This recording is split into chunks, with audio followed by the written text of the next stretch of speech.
The last third of the 30s was marked by a new wave of political repressions, which took on a massive character. The strengthening of the cult of Stalin's personality and the impatience of all kinds of dissents, attempts to declare all the difficulties of the country's development as the result of the activities of enemies of the people, led to the physical elimination of almost all influential leaders who could form opposition to the ruling regime, leading party and Soviet workers. To begin punitive measures against the Kazakh national intelligentsia, Stalin's letter was received directly. I am entirely in favor of attracting non-party intellectuals to Soviet work.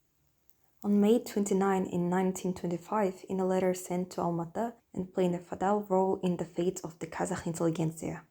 I am also in favor of non-partisans being involved in the cause of planting Kyrgyz culture and strongly against them being allowed to fight on the political and ideological front.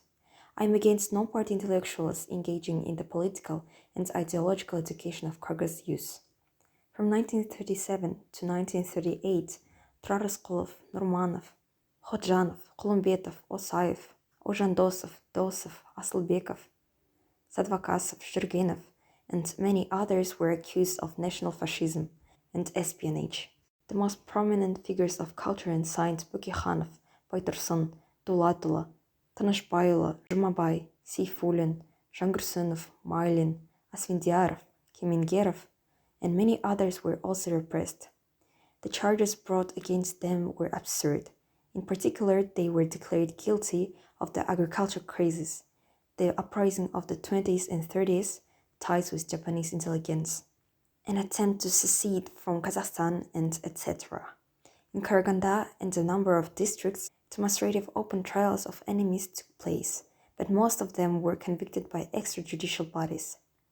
The number of people arrested in 1937 in Kazakhstan reached to 105,000 people, of whom 22,000 were shot. The execution of the intelligentsia were called the highest measure of social protection, and the concentration camps that filled the country were a place of social prevention. In the late 30s to early 40s, the process of forced resettlement of the people to Kazakhstan took a large scale during the war years. Koreans from the Far East, Poles from the western regions of Ukraine and Belarus, Germans from the Volga region. The struggle against imaginary enemies of the people contributed to the creation of a dense network of Gulag concentrations, like Karlag, Seplag, Algiers. There were more than 18,000 women in the barracks of Algeria, and they were kept in terrible conditions.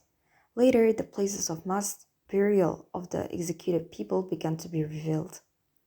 One of them was accidentally discovered near Almaty in Janalaqariya, where thousands of innocent victims of totalitarianism were secretly buried, including famous writers and poets, Jumabayev, Seyfulin, Zhangursunov, Mailin, outstanding scientists Baytursunov, Asfindiarov, major state and public figures, heads of farms, the leaders of production.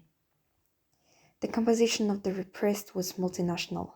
Kazakhs, Poles, Russians, Germans, Koreans, Uyghurs, Uzbeks, and others.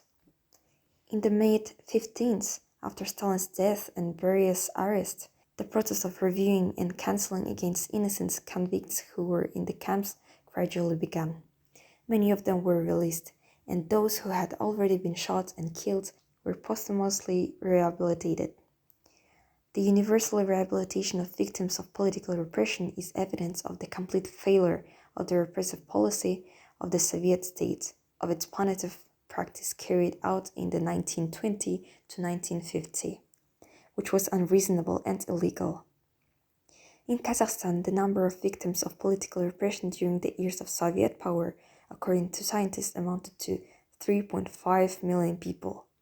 However, this figure is not precise, since the fate of many people arrested in the 20s and 40s still remains unknown. It can be seen that Stalin's mass repression had a huge footprint in people's mind. However, a majority of interviewed people didn't precisely know about the scale of the terrible situation. The number of victims and camps created probably blew their mind, and that's why half of them weren't sure if the given shocking numbers are true. The charts represent that the results of this tragedy are so horrifying that it was even difficult to believe in them.